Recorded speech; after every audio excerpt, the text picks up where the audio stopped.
সরকার মাতাসা কিয়ামত কখন হবে?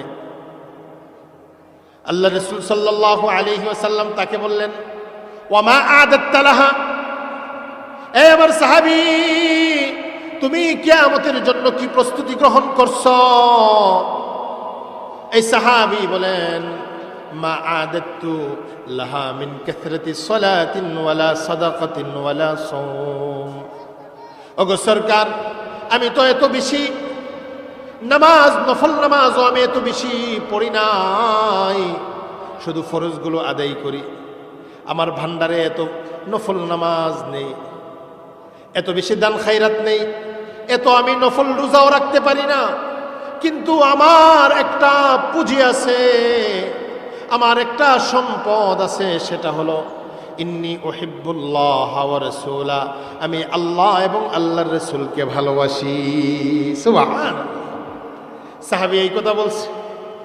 এই সাহাবীর এই প্রশ্ন, এটা শুধু তার প্রশ্ন না, যেন উম্মতের প্রত্যেকটা মানুষ তাদের হৃদয়ে আল্লাহ এবং আল্লাহর রাসূলকে ভালোবাসে, তাদের প্রশ্ন সে করছে যে আমি আল্লাহ এবং আল্লাহর রাসূলকে ভালোবাসি। সাহাবীও এমন নবীকে আল্লাহ এবং আল্লাহর রাসূলের ভালোবাসার কথা শুনাইলেন।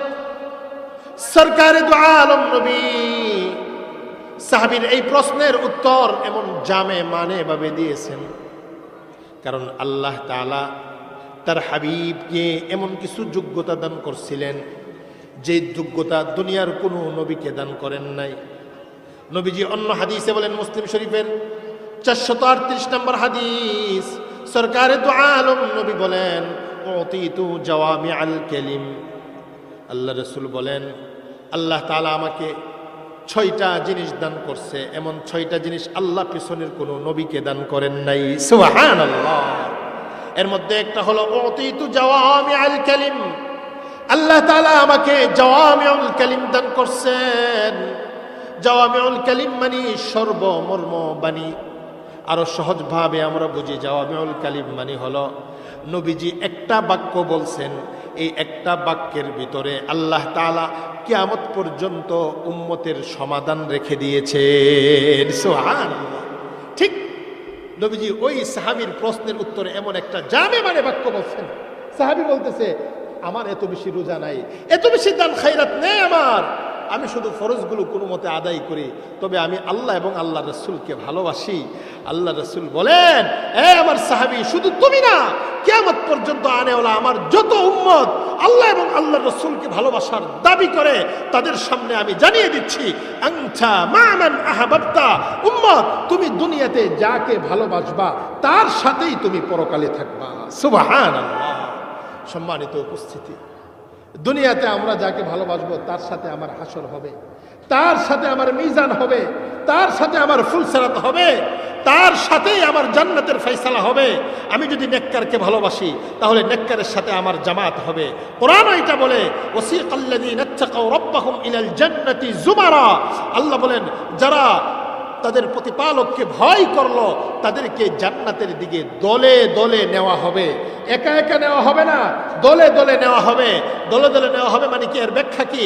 ইমাম ইবনে কাসির আলাইহির রাহমা এই আয়াতের ব্যাখ্যায় তিনি লেখেন নবীদের জামাআত যাবে, উলামাদের জামাআত যাবে, ওলিদের জামাআত যাবে।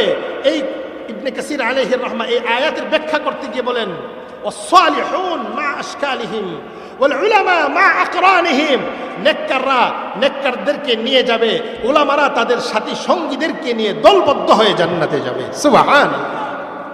সম্মানিত উপস্থিতি, আল্লাহ রাসূল সাল্লাল্লাহু আলাইহি ওয়াসাল্লাম বুখারী শরীফের এই যে হাদিস 6171 নম্বর হাদিসে নবীজি সাল্লাল্লাহু আলাইহি ওয়াসাল্লাম আমাদের জন্য সুসংবাদ রেখেছেন। সেটা কি? দুনিয়াতে আমি যাকে ভালোবাসবো তার সাথেই আমার পরকাল হবে, তার সাথে আমার হাসর হবে। দুনিয়াতে আমি নাস্তিককে ভালোবাসলে নাস্তিকের সাথে আমার হাসর হবে।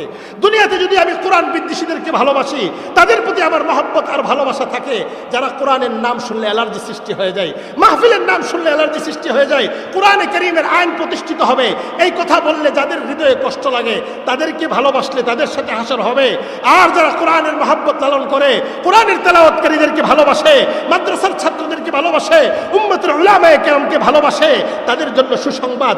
নবী বলছে দুনিয়াতে তুমি যাকে ভালোবাসবা তার সাথেই তোমার হাসর হবে। সুবহানাল্লাহ। এই হাদিস আল্লাহ রাসূল বলছে। হযরত আনাস এই হাদিসের বর্ণনাকারী, তিনি বলেন সাহাবায়ে কেরাম নবীজির এই হাদিস শোনার পরে এমন আনন্দিত হয়েছে, আমি কোনোদিন সাহাবায়ে কেরামকে এই হাদিস শোনার পরে যেই খুশি হয়েছে এমন খুশি হইতে আমি আর কোনোদিন দেখি নাই। সুবহানাল্লাহ। হযরত আনাস বলেন আমরা সাহাবায়ে কেরাম নবীর এই কথার মধ্যে যে বার্তা পেয়েছি, এই বার্তা পাওয়ার মাধ্যমে আমরা যেমন খুশি হয়েছি এমন খুশি আমরা কোনোদিন হই নাই। হযরত আনাস বলে ওয়া ইন্নী আরজু আন আকুনা মা রাসূলিল্লাহ ওয়া আবু বকর ওয়া উমর। হযরত আনাস বলে আমি আশা রাখি আমার পরকাল হবে আল্লাহর রাসূলের সাথে, আবু বকরের সাথে, ওমরের সাথে। হযরত আনাস কারণ বলে লিআন্নী উহিব্বুহুম, কেননা আমি তাদেরকে ভালোবাসি, আমি আল্লাহর রাসূলকে ভালোবাসি, আবু বকরকে ভালোবাসি, ওমরকে ভালোবাসি। এই জন্যে আমি আশা রাখি তাদের সাথে আমার হাসর হবে, তাদের সাথেই আমার আখিরাত হবে। সুবহানাল্লাহ।